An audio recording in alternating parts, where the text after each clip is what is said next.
Père. Seigneur, nous voici dans ta maison, réunis pour écouter ta parole.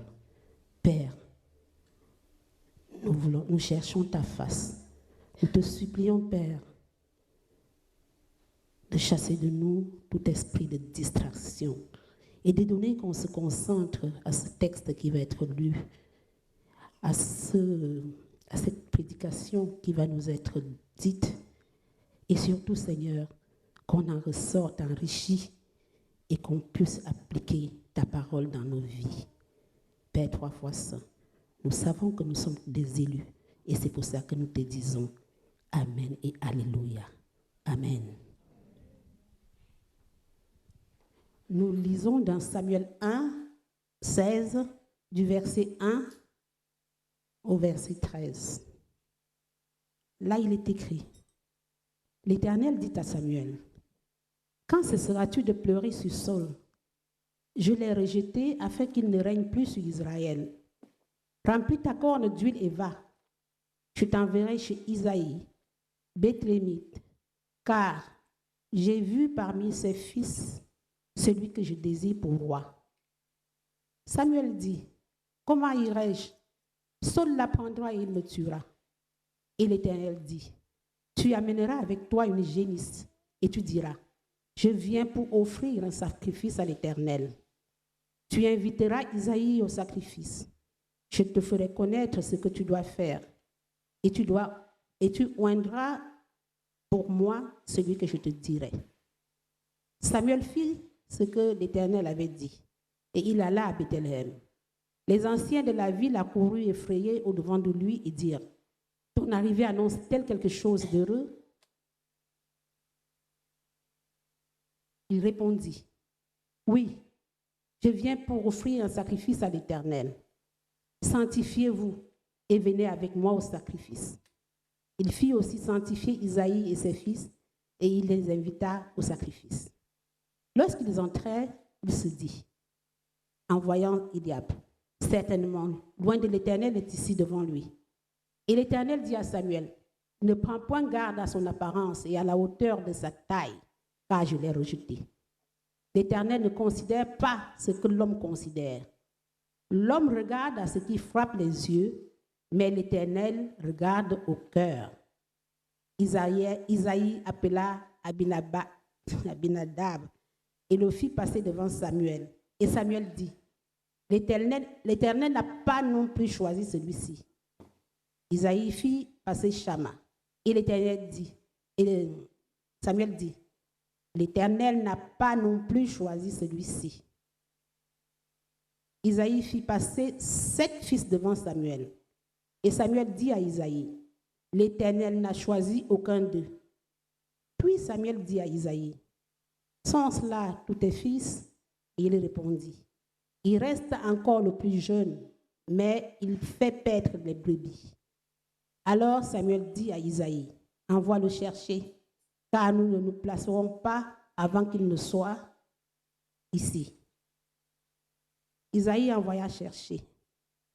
Or, il était blond, avec de beaux yeux et une belle figure. L'Éternel dit à Samuel, « Lève-toi, oins-le, car c'est lui. » Samuel prit la corne d'huile et l'oignit au milieu de ses frères.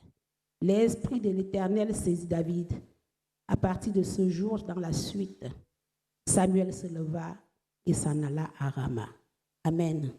Amen. À tes pieds, ô divin Maître, je me place avec bonheur. En t'adorant, je veux être ton disciple, ô mon Sauveur. Parle, j'ai soif de t'entendre. Parle, je n'ai qu'un désir puissant et tendre, à mon cœur se fasse ouïr. Parle, j'ai soif de t'entendre. Parle, je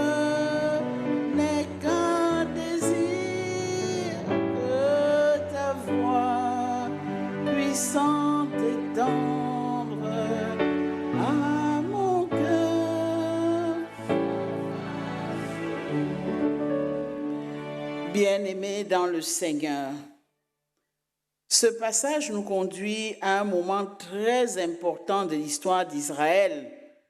Le premier roi d'Israël, Saül, avait été choisi par Dieu. Il avait reçu une grande responsabilité, conduire le peuple de Dieu. Mais malheureusement, Saül s'est éloigné de l'obéissance. Il a préféré suivre sa propre volonté plutôt que celle de Dieu. Et à cause de cette désobéissance, Dieu décide de le rejeter comme roi. La désobéissance ne plaît pas du tout à Dieu. Lorsqu'il sait que vous connaissez la loi et que vous avez désobéi exprès, il peut sévir. Le prophète Samuel est profondément attristé. Il pleure Saül. Il pleure un roi qui avait bien commencé, mais qui a mal terminé. Mais Dieu dit, jusqu'à quand? Jusqu'à quand pleureras-tu sur Saül? Je l'ai rejeté afin qu'il ne règne plus sur Israël. Remplis ta corne d'huile et va, je t'enverrai chez Isaïe. Samuel ne reste pas bloqué dans le passé. Le plan de Dieu continue. Dieu l'envoie à Bethléem, dans la maison d'Isaïe, car Dieu a choisi un autre roi. Samuel arrive et voit les fils d'Isaïe. Il les fait passer un à un. Ils sont impressionnants pour les yeux humains. Pour les yeux humains, ils sont véritablement de bons rois. Mais pour Dieu, il n'en est rien. Ils sont grands, forts, beaux. Tout semble indiquer que le futur roi est parmi eux. Samuel regarde. Certainement, loin de l'Éternel est ici. Il le croit, mais Dieu corrige Samuel avec une parole qui est l'une des plus profondes de la parole de la Bible. L'homme regarde à ce qui frappe les yeux, mais l'Éternel regarde au cœur. Finalement, aucun des fils présents n'est choisi. On fait alors venir le plus jeune, celui à qui on n'avait pas du tout pensé. On fait donc venir David. On le regarde, il est jeune, il garde les brebis dans les champs. Et pourtant, c'est lui que Dieu choisit. Frères et sœurs, ce texte parle ici d'un choix de roi. Mais il nous enseigne sur tellement de choses.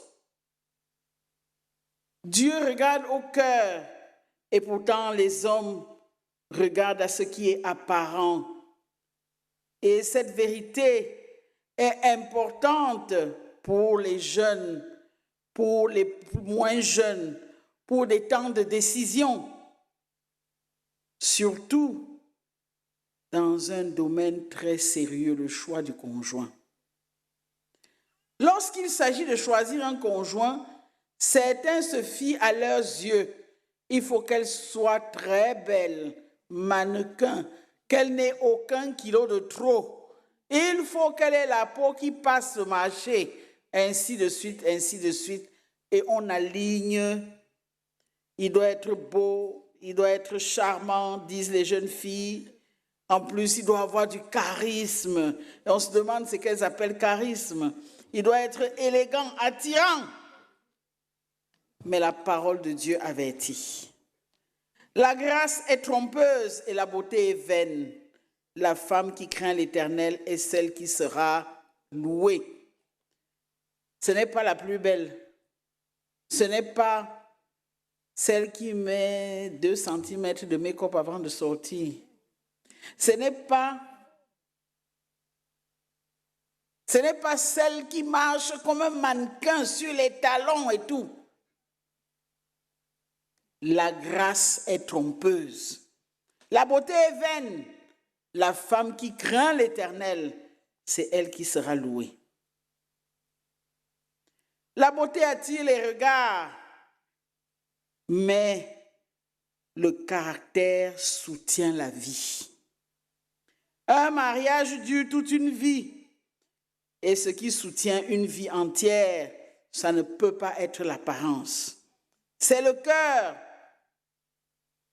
Dans ce passage, Dieu nous enseigne des vérités. Dieu regarde au cœur pendant que les hommes regardent aux apparences. Il est chaud, il est frais. Quand il passe, toutes les filles trépassent. Là, c'est lui. Elles disent c'est lui. Mais quel est son caractère? Une fois arrivé dans la maison, c'est quand il te donne la première gifle que tu dis, hey, même le gars s'y tape. Tu n'avais pas eu le temps de regarder, tu regardais la chaleur. Le gars est chaud, il est charismatique. Quel est son caractère? Tu n'en sais rien. Ah, c'est pas grave même s'il tape, hein? Ah.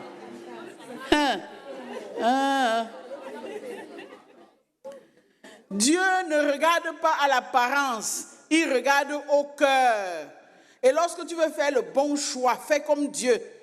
Ne regarde pas à l'apparence, regarde au cœur. L'apparence, c'est l'emballage. L'emballage peut être luxueux, mais l'intérieur est pourri. Si l'emballage est luxueux et l'intérieur pourri, qu'est-ce que tu vas en faire? Tu vas aller où avec? Que tu sois un garçon ou une fille, regardez au cœur. Est-ce que cette personne aura compassion quand je serai dans la peine? Est-ce que je suis importante pour lui? Est-ce que je ne suis pas simplement un pot de fleurs qui va aller poser quelque part? Dieu regarde au cœur et pas à l'apparence. Si tu es attiré par l'apparence, je te conseille de prier et même de prier beaucoup. Pour que Dieu te détache de ce qui est superficiel, n'est-ce pas? Pour te connecter à ce qui est véritablement important. C'est pour ça que dans la relation avec Dieu, vous avez des personnes qui ne vont pas en profondeur avec le Seigneur. Ils restent de manière superficielle parce qu'ils voient Dieu comme quelqu'un de superficiel. Or, Dieu rejette tout ce qui est superficiel. Tu es tiède, il te rejette. Il veut des gens bouillants, des gens vrais, qui vivent ce qu'ils disent. Pas des gens qui passent le temps à regarder où mettre le pied parce que le talon risque de faire tomber. Non, non, non. C'est peut-être important, mais pas quand on met les choses, quand on veut arranger sa vie, on laisse le superficiel de côté et on va à l'essentiel. Au lieu de chercher à savoir, ce garçon qui rôde autour de moi, est-ce que si j'ai une charge lourde, est-ce qu'il se pose même la question de m'aider à porter? Non, chérie, dépêche-toi, marche vite. Elle dit, c'est lourd. Oh, ça pour toi, c'est rien. Tu peux porter ça. Dépêche-toi. Les chéris sont alignés, mais tu n'as pas d'aide. Ça sert à quoi? Je ne sais pas, hein, ça sert à quoi? Mais quand il ne t'appelle pas chérie et qu'il porte le truc, toi tu es derrière, tu regardes, regarde-moi un villageois.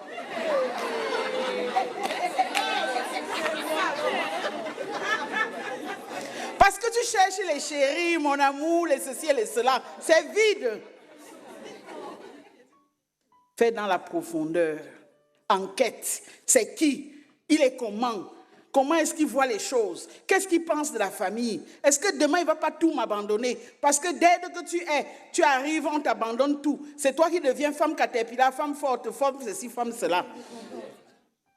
Parce que tu regardes au superficiel. Regarde comment il est sapé. Le gars est frais. C'est mon genre.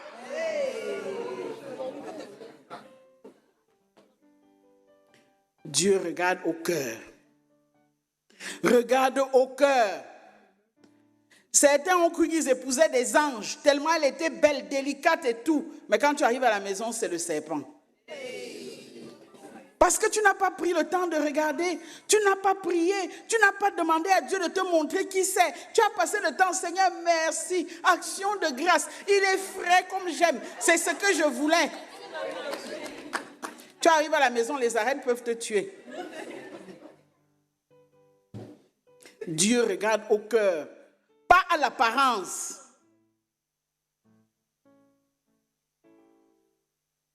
Samuel voit Eliab. Il est impressionné. Il a l'allure d'un roi. C'est vraiment celui qu'il faut. Mais ce n'est que de l'apparence. Ce n'est que de l'apparence. Ne prends point garde à l'apparence. L'homme regarde à ce qui frappe les yeux, mais l'Éternel regarde au cœur. S'il y a quelqu'un que tu as refusé il y a quelque temps parce que tu disais qu'il est un peu villageois, vraiment revois les choses. Si Dieu n'a pas encore positionné ça ailleurs, revois les choses parce que c'est sûr que ça pouvait être, c'est le choix de Dieu que tu as repoussé comme ça là. Vous regardez le visage, le corps, l'apparence, le style, l'image extérieure.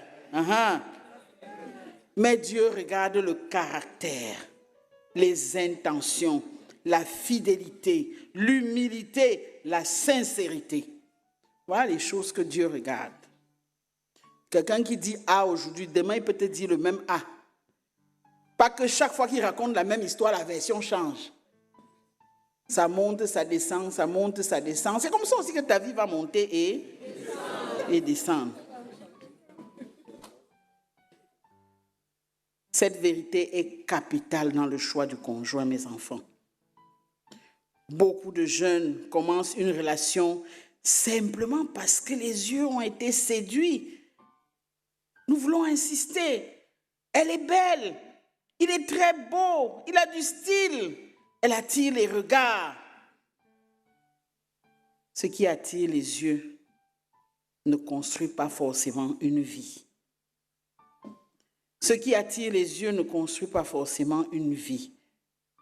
Or, le mariage n'est pas une photo du mariage. C'est la réalité.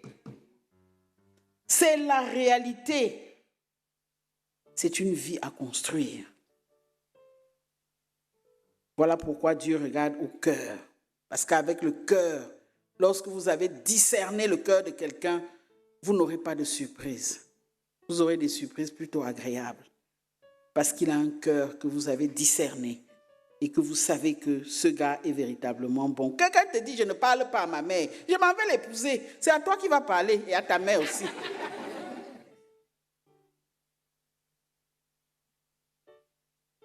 Ça fait 15 ans que je ne parle pas avec mon frère. Ah, merci chérie, c'est bien. Ah bon? Oui, Dieu regarde dans une personne ce qui va lui donner d'être un bon ami, un bon prochain pour l'autre. Car Dieu nous a demandé d'aimer notre prochain comme nous-mêmes. Oui, bien-aimés, Dieu, dans sa grâce, nous donne ce message aujourd'hui. Ne vous accrochez pas à ce qui est visible pour les yeux. Ne leur accordez pas plus d'importance. Quelqu'un a dit, tout ce qui brille n'est pas or. Ça peut briller, mais brûler. Briller et brûler. Et quand tu commences à souffrir, même le briller, là, tu ne vois plus. Tu te demandes même que, mais je voyais même qu'est-ce qui brillait ici. Mais tu es déjà allé à la mairie, tu as déjà signé. Et à l'église, on a déjà fait tout ce qu'il fallait faire. Que Dieu, dans sa grâce, vous donne véritablement la sagesse. Car Dieu, lui, il choisit les choses faibles du monde pour confondre les fortes. Il choisit les choses faibles pour confondre les fortes. Dieu ne fonctionne pas comme nous. Les hommes regardent la popularité, la richesse, la réputation, le prestige. Mais quant à Dieu, il regarde à l'obéissance, à l'humilité, à la fidélité. Et cela concerne toutes sortes de relations. Combien se sont trompés parce que tout brillait? Combien se sont trompés à cause des illusions, à cause du manque de discernement, à cause du temps pas pris pour réfléchir. Dès que ça convient au cœur, on est dans l'action de grâce. Quelle action de grâce? Est-ce que tu as discerné? Et retenez, quand Dieu appelle, ce texte nous le dit, quand Dieu appelle, il donne aussi son esprit. Lorsque David arrive, Dieu dit à Samuel, lève-toi, oins-le, car c'est lui.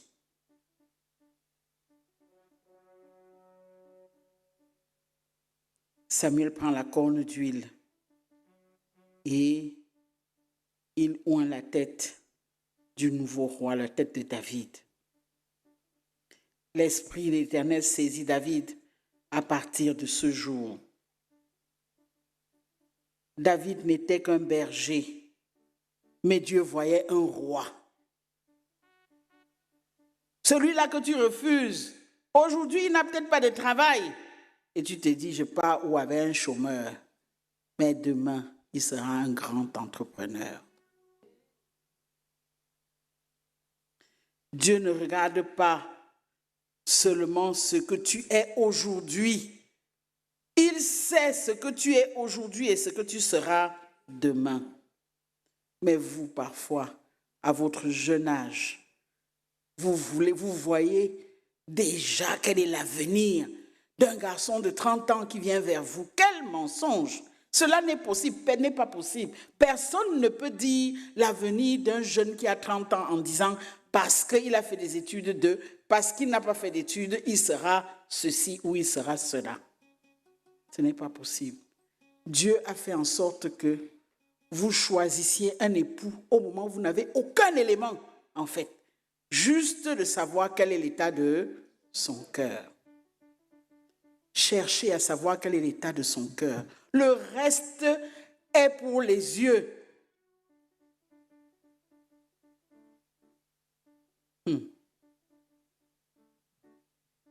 Quand je m'engage là, il va même devenir quoi?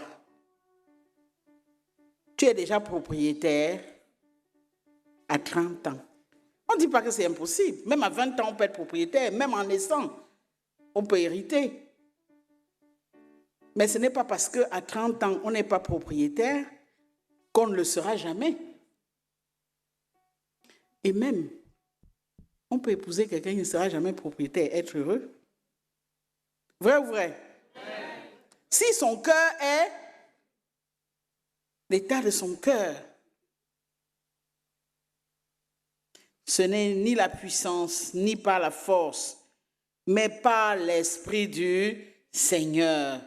C'est l'Esprit de Dieu qui a fait David. Il n'était rien et pourtant il a vaincu Goliath. Il n'était rien et pourtant il est devenu un chef d'armée, un roi selon le cœur de Dieu. Lui qui n'était rien, le plus petit de tous, il n'était rien et pourtant il est devenu le roi selon le cœur de Dieu. L'homme selon le cœur de Dieu.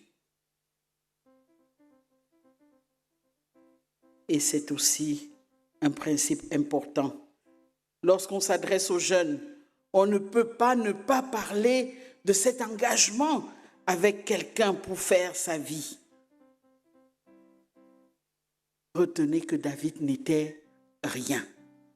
Au moment où il est choisi par Dieu, les hommes voyaient en lui quelqu'un d'insignifiant, le dernier de la famille, le plus petit, gardien des brebis. C'était le dernier.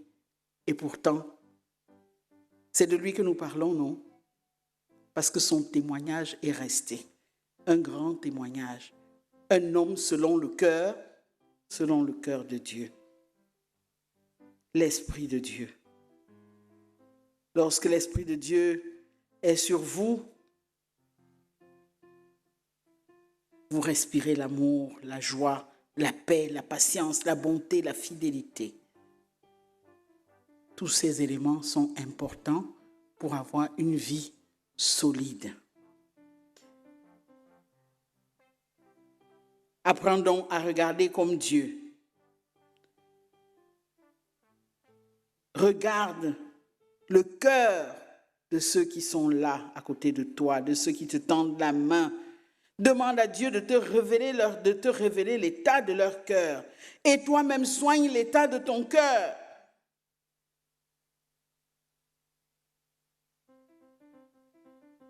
Oui, quel que soit ce que tu es ou ce que tu désires, soigne l'état de ton cœur et regarde les autres, non pas avec les yeux, mais avec le cœur pour pouvoir discerner l'état de leur cœur. Alors Dieu t'utilisera et te oindra de son esprit. Amen. Veuillons nous lever pour confesser la foi chrétienne.